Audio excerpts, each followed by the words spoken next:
Hello friend, CGPSC handwritten notes के YouTube channel में आप सभी का बहुत बहुत स्वागत है। चलेगा, सहायक शिक्षक और शिक्षक दोनों का सिलेबस लगभग जारी हो चुका है। शिक्षक के अभी बाकी सब्जेक्ट के सिलेबस आप लोग ने अभी नहीं देखा होगा कि व्यापम के साइट पे नहीं आया, लेकिन इंग्लिश का सिलेबस आ चुका है।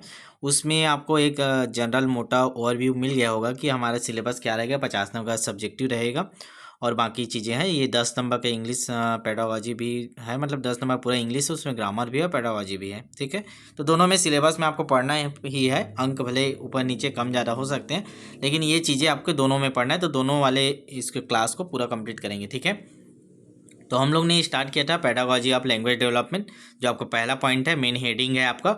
उसके अंतर्गत हम लोग देख रहे थे प्रिंसिपल ऑफ लैंग्वेज टीचिंग, भाषा शिक्षण के सिद्धांत। किन किन सिद्धांत को ध्यान में रख के आपको भाषा शिक्षा मतलब इंग्लिश की जो क्लासेस है वो आपको देनी रहती है, बच्चों को इंग्लिश पढ़ाना रहता है, तो उसको ध्यान रखिएगा। ठीक है, आगे देखेंगे। चलिए, तो ये सब चीज़ें हम लोग ने पहली क्लास में देख चुका था, तो आप लोग देख लीजिएगा, इसका प्लेलिस्ट बना हुआ है। आप लोग प्लेलिस्ट में देखेंगे हिंदी अंग्रेजी पेडागॉजी 2026 करके प्लेलिस्ट बना दी है। उसमें क्लास 1 है, तो क्लास 1 को पूरा देख लीजिएगा। एक बार हम लोग रिवीजन करते चलते हैं।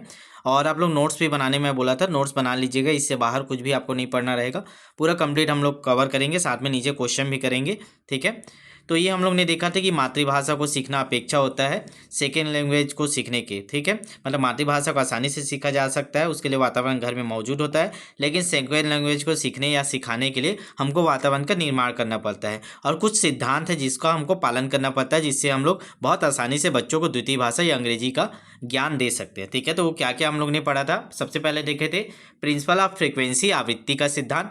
मतलब ऐसे शब्दों का बार बार प्रयोग करना चाहिए, चयन करना चाहिए जो दैनिक जीवन में बार बार बच्चे अपने घर में, अपने आसपास दोस्तों के साथ उपयोग करें। ठीक है, तो ये हमारा पहला सिद्धांत था, प्रिंसिपल ऑफ फ्रीक्वेंसी।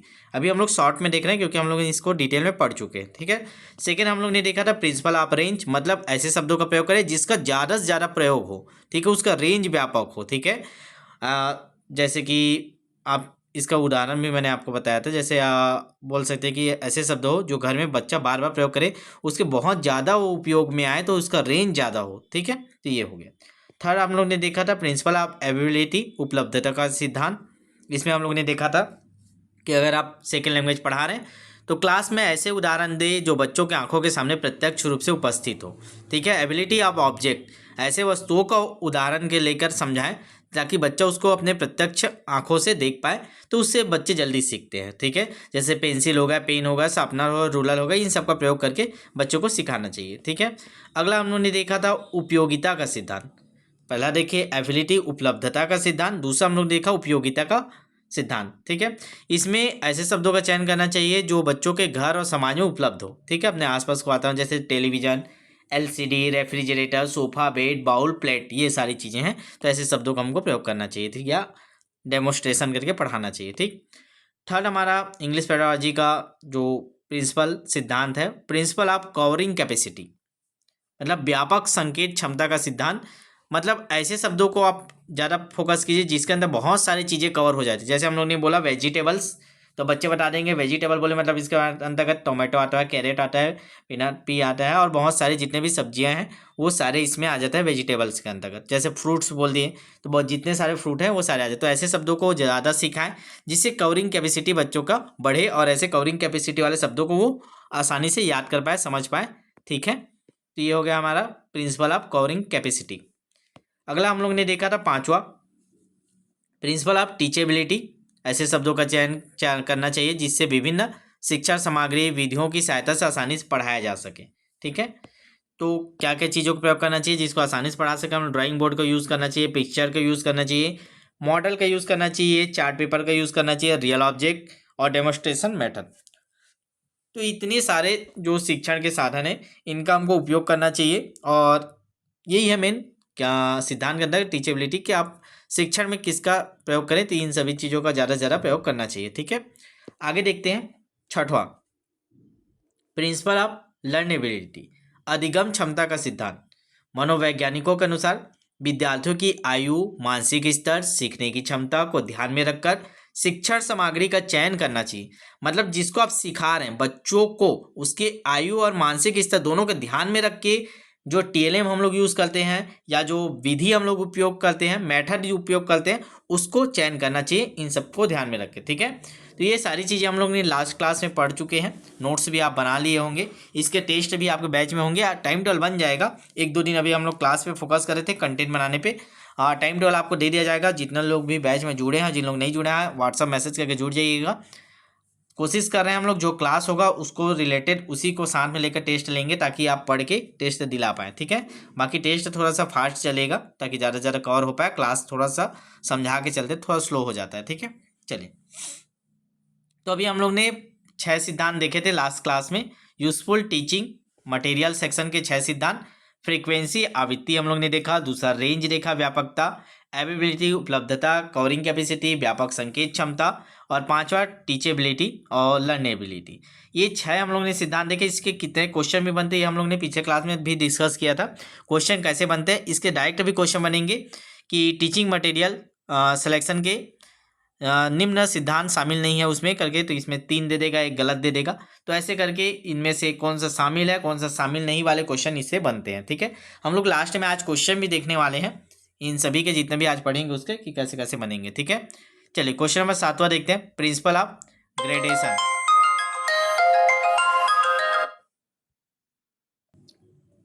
चलिए, आज हम लोग देखेंगे 7वां, जो 6 तक हम लोग ने कंप्लीट किया था। आज 7वां हम लोग का सिद्धांत देखेंगे, प्रिंसिपल ऑफ ग्रेडेशन। इसको हिंदी में क्या बोला जाता है, क्रमबद्धता का सिद्धांत। देखिए, आपको क्वेश्चन इंग्लिश में ही आएंगे, लेकिन हिंदी में अगर आप समझ के पढ़े रहेंगे तो इंग्लिश में कैसा भी घुमा के पूछे आप सही आंसर लगा लेंगे, ठीक है। तो हम इसीलिए जो इंग्लिश पेडागॉजी है उसको हम लोग हिंदी के फॉर्म में पढ़ा रहे हैं आपको, मिक्स करके, ताकि आप क्वेश्चन आसानी से समझ पाएँ और आपको पढ़ने में आसानी हो, क्वेश्चन आपसे बने, ठीक है। तो अर्थ समझिए, दिमाग में रखिए इसको। ग्रेडेशन का अर्थ क्या होता है, विषय वस्तु को सरल से कठिन, और दूसरा क्या होता है, ज्ञात से अज्ञात के क्रम में प्रस्तुत करना, ठीक है। तो कोई भी विषय वस्तु उसको आप सरल से कठिन में जमा रहे हैं, ज्ञात से अज्ञात के क्रम में जमा रहे हैं, तो उसको बोला जाता है ग्रेडेशन। जैसे बच्चों का ग्रेडिंग करते हैं हम लोग, A grade, B grade, C grade, result भी बनाते देते हैं, तो वही है ये क्रमबद्धता का सिद्धांत। तो हमको भी स्कूल में अगर क्लास में किसी चीज़ को पढ़ाना है तो हमको ग्रेडिंग करके पढ़ाना चाहिए। जो विषय वस्तु उसको छोटे छोटे हिस्सों में बांट के ग्रेड करके पढ़ाना चाहिए, ठीक है। इसका उद्देश्य क्या होता है, भाषा अधिगम को अधिक सरल और प्रभावी बनाना, ठीक है। इसका मुख्य विचार क्या है, यदि विषय वस्तु को क्रमबद्ध ढंग से प्रस्तुत किया जाए या ग्रेडेशन के रूप में, तो उसे विद्यार्थी आसानी से समझ सकेंगे। भाषा शिक्षण में एक क्रमिक प्रगति, जो ग्रेजुअल प्रोग्रेस है, का विशेष महत्व होता है। उदाहरण के लिए इसको हम लोग कैसे पढ़ाते हैं, तो जैसे आप किसी बच्चे को पढ़ाते हैं, पहले आप अक्षर ज्ञान कराते हैं, फिर शब्द ज्ञान, वर्ड, पहले लेटर। इंग्लिश आपके क्वेश्चन आएंगे तो ये जमाने को आ सकता है, तो इसको जमाने के लिए याद रखिएगा, पहले लेटर आएगा, दूसरा वर्ड आएगा, फिर हम लोग वाक्यांश करते हैं, फिर वाक्य आता है, सेंटेंस, ठीक है, फिर पैराग्राफ आता है। तो ये क्रम आपको याद रखना है, क्रम से क्वेश्चन बनेंगे, ठीक है। आगे देखते हैं, मुख्य तथ्य क्या है, ग्रेडेशन का आधार सिंपल टू कॉम्प्लेक्स होता है। तो ये रहेगा आपको इंग्लिश में, ऑप्शन में ये रहेगा।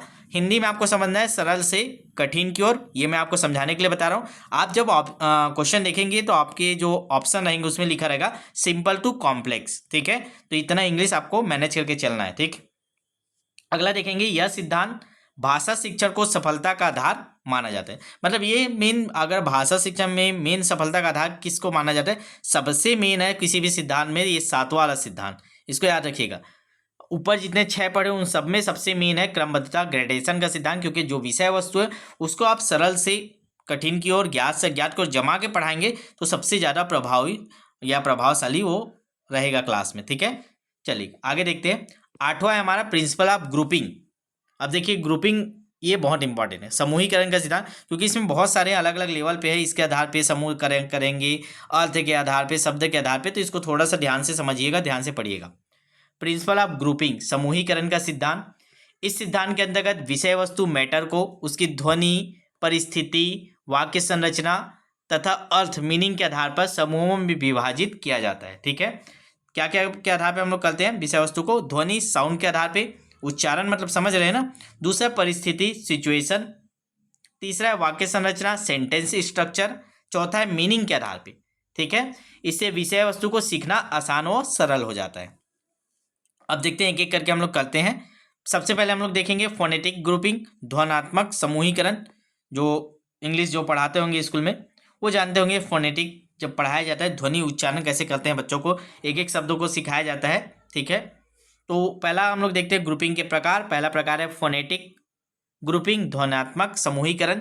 जब शब्दों को उनकी समान ध्वनि के आधार पर समूहित किया जाता है, मतलब ऐसे शब्दों को एक साथ रखेंगे जिसका उच्चारण एक जैसे हो रहा है। जैसे उदाहरण समझिए, cow, how, now, right, fight, height, ये देखिए तीनों एक साथ है, तो ये एक ग्रुप बना सकते हैं फोनेटिक ग्रुपिंग।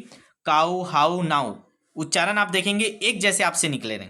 दूसरा है राइट, फाइट, हाइट, तो ये आपके आएंगे फोनेटिक ग्रुपिंग के अंतर्गत। तो ये पूछ सकता है, ठीक है, निम्न से फोनेटिक ग्रुपिंग के अंतर्गत कौन सा जो कथन है या स्टेटमेंट है करके, तो ऐसे क्वेश्चन बन सकते हैं। आगे हम लोग क्वेश्चन करेंगे तब मजा आएगा आपको। बस अभी सुनते जाइए और क्लास का नोट्स बनाते जाइए बिंदास होके, ठीक है। चलिए अगला देखते हैं। देखिए एक और बेनिफिट है इसका, फोनेटिक ग्रुपिंग अगर आप करेंगे इससे बच्चों में उच्चारण, प्रोनाउंसिएशन की जो शुद्धता विकसित होती है, ठीक है। चलिए दूसरा देखेंगे लैक्सिकल ग्रुपिंग। क्या बोला जाता है दूसरा को? लैक्सिकल ग्रुपिंग, शाब्दिक समूहीकरण। जब समान विषय, कार्य अथवा प्रसंग से संबंधित, मतलब एक ही विषय से संबंधित कोई शब्द है, एक ही कार्य से संबंधित या एक ही प्रसंग से संबंधित है, उनको एक साथ पढ़ाया जाता है, तो ऐसे उसे लैक्सिकल ग्रुपिंग कहते हैं। जैसे बनाना, ऑरेंज, एप्पल, मैंगो, इन सब के बारे में पढ़ा रहे हैं, मतलब देखिए ये कहीं ना कहीं किससे जुड़ा हुआ है, तो सारे फ्रूट है, फल हैं, तो फलों का समूह है, फल हैं, तो ये सभी चीज़ों को अगर हम लोग एक ग्रुप में बना दिए, एक साथ लिख दिए, बनाना, ऑरेंज, एप्पल, मैंगो, ऐसे करके, तो ये क्या हो जाता है? लैक्सिकल ग्रुपिंग के अंतर्गत आता है। तो देखिए जो टर्म्स है, टेक्निकल वर्ड, मैं आपको इंग्लिश में बता रहा हूँ, इसका अर्थ बस आप समझ लीजिए। क्वेश्चन आपके इंग्लिश में रहेंगे, वो आपसे बनेंगे ही, ठीक है। तो लैक्सिकल ग्रुपिंग का अर्थ होता है एक ही अर्थ देने वाले, एक ही कार्य से संबंधित, एक ही प्रसंग से संबंधित वाले शब्द, जैसे बनाना, ऑरेंज, एप्पल, मैंगो, ये सभी फ्रूट समूह के अंतर्गत आते हैं, ठीक है। अब इसमें क्या है, इसका क्या बेनिफिट होता है? इससे बच्चों की शब्दावली में वृद्धि होती है। देखिए हम लोग ने दो पढ़ा, पहला हम लोग ने पढ़ा फोनेटिक ग्रुपिंग, इससे क्या बेनिफिट होता है? तो बच्चों के उच्चारण, प्रोनाउंसिएशन की शुद्धता विकसित होती है। क्वेश्चन बनते हैं इससे, क्वेश्चन क्या बनेंगे? ये बनेगा निम्न में से किस सिद्धांत, अब वो इंग्लिश में लिखे रहेगा, ठीक है, किस सिद्धांत के अंतर्गत आपके बच्चों के उच्चारण संबंधित शुद्धता विकसित होती है, तो ये आएगा फोनेटिक ग्रुपिंग। और अगर क्वेश्चन बनेगा निम्नलिखित में से किस समूह के मतलब किस सिद्धांत के अंतर्गत शब्दावली में, बच्चों की शब्दावली में वृद्धि होती है, वोकेबलरी में वृद्धि होती है, ठीक है, वोकेबलरी में वृद्धि होती है, तो वो आपका आएगा लैक्सिकल ग्रुपिंग। ये ऐसे क्वेश्चन बनेंगे आपके, यही चाहे आपका स्टेटमेंट वाले क्वेश्चन हो चाहे सिंपल क्वेश्चन हो, यही से क्वेश्चन बनने हैं। अगला तीसरा होता है हमारा सेमेंटिक सीक्वेंस। ये होता है अर्थानुक्रम, यह शब्दों के अर्थ के आधार पर किया जाता है। ऐसे शब्द जिनका अर्थ लगभग समान होता है उन्हें क्रमबद्ध रूप से पढ़ाया जाता है, जैसे ब्यूटीफुल, चार्मिंग, इनहेंसिंग। इससे देखिए इन तीनों का अर्थ क्या होता है? सुंदरता। ब्यूटीफुल की बात कर रहे हैं, तीनों का अर्थ एक ही है लेकिन अलग अलग शब्दों के रूप में उसको प्रयोग किया जाता है, अलग अलग अर्थ है, उसके अर्थ सभी के एक रहेंगे लेकिन शब्द अलग अलग रहते हैं, ठीक है। तो जैसे ये तीनों हो गए, ब्यूटीफुल, चार्मिंग, इनहेंटिंग, इन तीनों का अर्थ सेम है, सुंदरता के लिए प्रयोग किया जाता है, ठीक है। तो ये आपके सीमेंटिक सीक्वेंस के अंतर्गत आते हैं। इससे क्या लाभ होता है? तो इससे बच्चों की शब्द संपदा, वोकैबुलरी का विकास होता है, दोनों में याद रखिएगा, ठीक है। चलिए तो ये 9वां हो गया हमारा। अब हमारा लास्ट, मैं आपको बोला था कि 10 सिद्धांत आपको बहुत कंठस्थ कर लेना है। सबसे पहले इंग्लिश पेडागोजी पढ़ना स्टार्ट करें, 10 सिद्धांत आपको याद होने चाहिए। इस 10 सिद्धांत के बाद हम लोग एक एक चैप्टर वाइज पढ़ेंगे जो आगे आपके सिलेबस में दिया हुआ है, ठीक है। तो हमारा 10वां और लास्ट सिद्धांत क्या है? प्रिंसिपल ऑफ प्रेजेंटेशन, प्रस्तुतिकरण का सिद्धांत। प्रेजेंटेशन का तात्पर्य पाठ को प्रभावशाली एवं व्यवस्थित ढंग से प्रस्तुत करने से है, ठीक है। आप सभी जानते हैं प्रेजेंटेशन करना मतलब प्रस्तुत करना। ये आप बड़े कक्षा में बच्चों को भी दिया जाता है प्रेजेंटेशन करने के लिए, कोई टॉपिक दे दिए, बच्चा आके पढ़ाता है, तो लेकिन अभी आपको प्रेजेंट करना है बच्चों को के सामने। अगर आप जाएंगे, आपको सेकेंड लैंग्वेज पढ़ाना है, तो कैसे प्रेजेंट करेंगे, क्या क्या आपको सावधानी रखना चाहिए, उस पर हम लोग बात करें। तो अभी मैं आपको हिंदी में बता रहा हूँ, इसको आगे इंग्लिश में देखेंगे। यह विद्यार्थी को पाठ से परिचित कराने की उचित विधि बताता है। पाठ की प्रभावी शुरुआत की जानी चाहिए, मतलब प्रभावशाली संबोधन के साथ। दूसरा देखेंगे विद्यार्थियों की रुचि उत्पन्न करनी चाहिए। आप किसी भी विषय वस्तु को पढ़ाना स्टार्ट करें तो बच्चों में पहले रुचि लाइए उस चीज़ को पढ़ने के लिए, जानने के लिए। कक्षा में उपयुक्त वातावरण तैयार किया जाना चाहिए। शिक्षण सामग्री का उचित उपयोग किया जाना चाहिए, विद्यार्थियों की सहभागिता सुनिश्चित की जानी चाहिए, शिक्षक का प्रस्तुतिकरण स्पष्ट और आकर्षण होनी चाहिए। तो ये 6 चीज़ें हैं जिनका ध्यान आपको कक्षा में पढ़ाते समय या पढ़ाना स्टार्ट करते समय आपको दिमाग में बैठा के रखना है और इसको ध्यान में रख के आगे काम करना है। ठीक है, क्या क्या बोले? सबसे पहले जो शुरुआत करेंगे आप किसी भी विषय वस्तु को पढ़ाने के लिए, प्रभावी शुरुआत होना चाहिए। दूसरा, बच्चों में पहले रुचि उत्पन्न कीजिए उस चीज़ को जानने के लिए। जैसे आपको पढ़ाना है पोषण, मैं आपको हिंदी में समझा रहा हूँ। पोषण पढ़ाना मतलब ताकत, शक्ति, भोजन के बारे में। तो अब आप पहले बच्चों को बताइए कि दो दो लोग को खड़ा करवा दिए, एक मोटा को एक पतला को, और उनको बोलिए कि दोनों में से लड़ाई करेंगे तो कौन जीतेगा। ठीक है, तो बोलेगा मोटा। क्यों? क्योंकि ज़्यादा खाना खाता है, इसका ताकत ज़्यादा है। ताकत कैसे आता है? भोजन से। तो ऐसे करके उनमें इंटरेस्ट लाइए। ठीक है, उदाहरण दीजिए, कहानी सुनाइए क्लास के बीच में। उसके बाद फिर आप टॉपिक पे जाइए। ठीक है, तो ये हो गया बच्चों में रुचि उत्पन्न करना, उपयुक्त वातावरण तैयार करना, शिक्षा सामग्री का उचित उपयोग, टीएलएम का उपयोग कीजिए समझाने के लिए। चाहे आपको बताया अभी तक क्या क्या उपयोग करना है, ब्लैक बोर्ड हो गया, कार्डबोर्ड हो गया, चार्ट पेपर हो गया। ठीक, विद्यार्थियों की सहभागिता सुनिश्चित कीजिए, शिक्षक का प्रस्तुतिकरण स्पष्ट व आकर्षक होना चाहिए। ठीक है, आगे देखते हैं महत्वपूर्ण तथ्य। कक्षा में उचित वातावरण, क्लासरूम एटमॉस्फेयर का निर्माण भाषा शिक्षण के लिए अत्यंत आवश्यक है। प्रभावी प्रस्तुतिकरण से विद्यार्थियों में सीखने की रुचि एवं सहभागिता दोनों बढ़ती है। प्रभावी प्रस्तुतिकरण से विद्यार्थियों में सीखने की रुचि, सहभागिता दोनों बढ़ती है। इस बात को आप ध्यान रखेंगे। ठीक है, कक्षा में उचित वातावरण, क्लासरूम एटमॉस्फेयर का निर्माण आपको करना रहता है। ठीक है, तो ये हम लोग ने 10 सिद्धांत देखे, 2 क्लास में हम लोग ने कंप्लीट किया है। दोनों का 10 का आपको नोट्स कंप्लीट होना चाहिए। अब इसके कुछ क्वेश्चन हम लोग देख लेते हैं यहाँ, बाकी एक क्वेश्चन तो आपके बैच में होंगे। ठीक है, क्वेश्चन को मैं अभी थोड़ा सा हिंदी में मिक्स लिया हूँ ताकि आपको समझने में आसानी हो।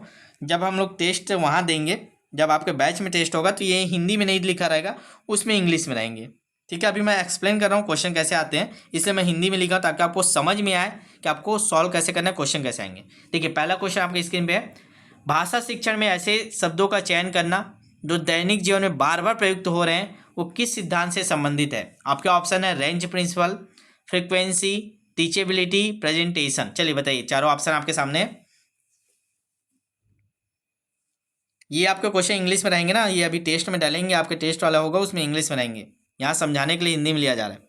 चलिए, तो इसका आंसर हो जाएगा, तो आपको मैं बताया था बार बार प्रयोग हो, तो वो क्या हो जाएगा? Frequency principle. पहला वाला जो पढ़े थे सबसे पहले, ऑप्शन नंबर 20 का सही आंसर है फ्रीक्वेंसी प्रिंसिपल। ठीक है, मैं आपको समझा चुका हूँ। फ्रीक्वेंसी प्रिंसिपल के अनुसार शिक्षक को ऐसे वर्ड सेलेक्ट करने चाहिए जो स्टूडेंट्स अपनी डेली लाइफ में बार बार यूज़ करते हैं, जैसे बुक, चेयर, टेबल आदि। इससे लैंग्वेज एक्विजिशन जल्दी और इफेक्टिव होता है। ठीक है, दूसरा देखते हैं, निम्नलिखित में कौन सा उदाहरण एबिलिटी प्रिंसिपल को दर्शाता है? आपका आंसर नीचे आ चुके हैं, ध्यान रखेंगे। एबिलिटी प्रिंसिपल को कौन सा दर्शाता है, ये आपके क्वेश्चन है। ऑप्शन है काउ, हाउ, नाउ। दूसरा है बनाना, एप्पल, मैंगो। तीसरा है pen, pencil, ruler, beautiful, charming. तो एबिलिटी मतलब उपलब्ध होने चाहिए आपके पास कक्षा में, तो क्या रहेंगे? Pen, pencil, ruler. Option number C इसका सही आंसर है। ठीक है, एक्सप्लेनेशन आप देख रहे हैं, जो एक्सप्लेनेशन है यही ऐसे ही एक्सप्लेनेशन आपके टेस्ट के हर क्वेश्चन में हम लोग डलवा रहे हैं, ताकि आप अगर पढ़ नहीं पाए हैं उस टॉपिक को टेस्ट दे रहे हैं तो आप टेस्ट सबमिट होने के बाद हर क्वेश्चन के जो एक्सप्लेनेशन है उससे ही आप उसको क्लियर कर लेंगे। आपको थ्योरी पढ़ने के अलग से आवश्यकता नहीं होगा। इसीलिए मैं बोला हूँ कि आप तैयारी नहीं किए तो भी आप हमारे बैच से जुड़िए, क्वेश्चन प्रैक्टिस कीजिए, क्योंकि हर क्वेश्चन में एक्सप्लेनेशन है, उसी से ही आपका थ्योरी तैयार हो जाएगा। ठीक है, देखेंगे एबिलिटी प्रिंसिपल कहता है कि टीचिंग के लिए ऐसी वस्तुओं का चयन करें जो क्लासरूम या घर में आसानी से उपलब्ध हो। पेन, पेंसिल और रूलर बच्चों के आसपास उपलब्ध रहते हैं, इसीलिए इन्हें इससे पढ़ाना आसान होगा। ठीक है, चलिए अगला क्वेश्चन, क्वेश्चन नंबर 3। वेजिटेबल शब्द के अंतर्गत टोमेटो, पटेटो, कैरेट आदि को शामिल करना किस सिद्धांत का उदाहरण है? तो आपके ऑप्शन है covering capacity principle, learnability principle, sequencing principle, range principle. तो ज़्यादा समय नहीं लेते, मैं आपको बताया था कवरिंग कैपेसिटी है, क्योंकि वो बहुत सारी चीज़ों को कवर करे। वेजिटेबल बोल रहे हैं तो एक्सप्लेनेशन में आप एक बार और इसको याद कर लीजिए। कवरिंग कैपेसिटी का अर्थ है एक शब्द कई अन्य शब्दों को रिप्रेजेंट करे। वेजिटेबल एक बोर्ड टर्म्स है जिसके अंतर्गत अनेक सब्जियों के नाम आते हैं, जैसे आप फ्रूट्स बोल सकते हैं, फ्रूट्स के अंतर्गत भी बहुत सारे नाम आते हैं, वो भी कवरिंग कैपेसिटी शब्द के अंतर्गत आते हैं। ठीक है, चलिए अगला क्वेश्चन, क्वेश्चन नंबर 4। भाषा शिक्षण में विद्यार्थियों की आयु, मानसिक स्तर, सीखने की क्षमता को ध्यान में रखना किस सिद्धांत का मुख्य आधार है? तो किस सिद्धांत के अंतर्गत हमको आयु हो गया, मानसिक स्तर को ध्यान में रखना चाहिए? Grouping principle, presentation principle, learnability principle, frequency. ठीक है, तो इसका सही आंसर हो जाएगा option number C, learnability principle. Explanation देखेंगे, learnability principle student central approach होता है, छात्र केंद्रित पर आधारित है। इसमें टीचर को स्टूडेंट की age, class level, learning ability के अनुसार कंटेंट सेलेक्ट करना चाहिए। देखिए, मैं जो टेक्निकल वर्ड है उसको इंग्लिश में डालना भी स्टार्ट कर दिया हूँ। अगर मैंने आपको हिंदी में बताया कि आयु, मानसिक स्तर, सीखने की क्षमता, ये इसको आप इंग्लिश में जानते हैं, age, class level, learning ability, तो आप समझ पाएंगे। ठीक है, इसीलिए पहले हिंदी में पढ़ो, फिर उसको इंग्लिश में क्वेश्चन सॉल्व करो। अगला देखते हैं क्वेश्चन नंबर 5, निम्नलिखित में से कौन सा फोनेटिक ग्रुपिंग का उदाहरण है? He goes, she play, mango, apple, banana, cow, how, now, beautiful, charming. तो फोनेटिक ग्रुपिंग, फोनेटिक मतलब क्या होता था? जिसका उच्चारण सेम आए, जैसे काउ, हाउ, नाउ। तो ऑप्शन नंबर सी इसका सही आंसर हो जाएगा। एक्सप्लेनेशन पढ़ेंगे। फोनेटिक ग्रुपिंग में वर्ड को उनकी साउंड के आधार पर ग्रुप किया जाता है। Cow, how, now ending sound समान है, इसीलिए फोनेटिक ग्रुपिंग का उदाहरण है। ठीक है, चलिए लास्ट क्वेश्चन और देख लेते हैं, छठा question. He goes, they goes, she play किस प्रकार के ग्रुपिंग का उदाहरण है? Semantic grouping, lexical grouping, grammatical grouping, phonetic grouping. तो इसका सही आंसर हो जाए option number C, grammatical grouping. इसको मैंने नहीं पढ़ा है, ठीक है, तो इसको अभी एक्सप्लेनेशन कर लेते हैं। जब समान सेंटेंस स्ट्रक्चर वाले सेंटेंस को एक साथ पढ़ाया जाता है तो उसे ग्रामेटिकल ग्रुपिंग कहते हैं। इसमें स्टूडेंट ग्रामर रूल को आसानी से समझते हैं। ठीक है, जैसे he goes, they goes, she plays, ये सब सेम ग्रामर का उपयोग करके बना हुआ सेंटेंस है। ठीक है, चलिए आगे देखते हैं। अगला क्वेश्चन, सिंपल टू कॉम्प्लेक्स सिद्धांत मुख्यतः किससे संबंधित है? Presentation, gradation, frequency, ability. मैंने आपको बताया था सिंपल टू कॉम्प्लेक्स ये हो जाएगा आपका ग्रेडेशन। बच्चों को जब हम लोग ग्रेड करके पढ़ाते हैं किसी विषय वस्तु को, सरल से कठिन। ठीक है, एक्सप्लेनेशन देख लेते हैं। ग्रेडेशन प्रिंसिपल के अनुसार टीचिंग हमेशा सरल से कठिन, सिंपल टू कॉम्प्लेक्स होनी चाहिए। उदाहरण के लिए पहले वर्ड, फिर सेंटेंस, फिर पैराग्राफ को पढ़ाया जाना चाहिए। और भी बहुत सारे क्वेश्चन हैं, बाकी को हम लोग अब क्वेश्चन उसमें देखेंगे। आपके टेस्ट में ये सारे क्वेश्चन रहेंगे, इंग्लिश में रहेंगे। ठीक है, तो पहला वाला हमारा जो टॉपिक था आपके सिलेबस में, चाहे वो आपके सहायक शिक्षक का सिलेबस हो, चाहे शिक्षक के, चाहे आपके लेक्चरर के, तीनों के सिलेबस में आपको पेडागॉजी ऑफ लैंग्वेज डेवलपमेंट पढ़ना ही है। तीनों के लिए क्लासेस है। ठीक है, तो आप भी चाह रहे हैं इसके पूरे क्वेश्चन सॉल्व करना, जैसे अभी पैटर्न चल रहा है, तो इस नंबर पे मैसेज कर दीजिएगा 75 83 86 44 100। एक टॉपिक वाइज हम लोग प्रैक्टिस करने जा रहे हैं नए सिलेबस के अनुसार, नए लेवल पे, पुनः शुरू से। तो जिन लोग भी अभी तक नहीं जुड़े तत्काल जुड़ जाइएगा। टाइम टेबल आजकल में जारी कर देंगे टेस्ट का। हम लोग क्लासेस के साथ साथ टेस्ट अभी कराने की कोशिश कर रहे हैं। ठीक है, इसीलिए थोड़ा सा क्लासेस को कवर कर रहे थे, टेस्ट का शेड्यूल जा दिया जाएगा। ठीक है, तो चलिए मिलते हैं नेक्स्ट वीडियो में, तब तक के लिए ऑल बेस्ट। चैनल को सब्सक्राइब कर दीजिएगा और इसको अपने व्हाट्सएप स्टेटस में शेयर कर दीजिएगा क्लास को, ताकि ज़्यादा से ज़्यादा लोग इसको देख पाएँ। ठीक है, चलिए मिलते हैं नेक्स्ट वीडियो में, तब तक के लिए ऑल द बेस्ट।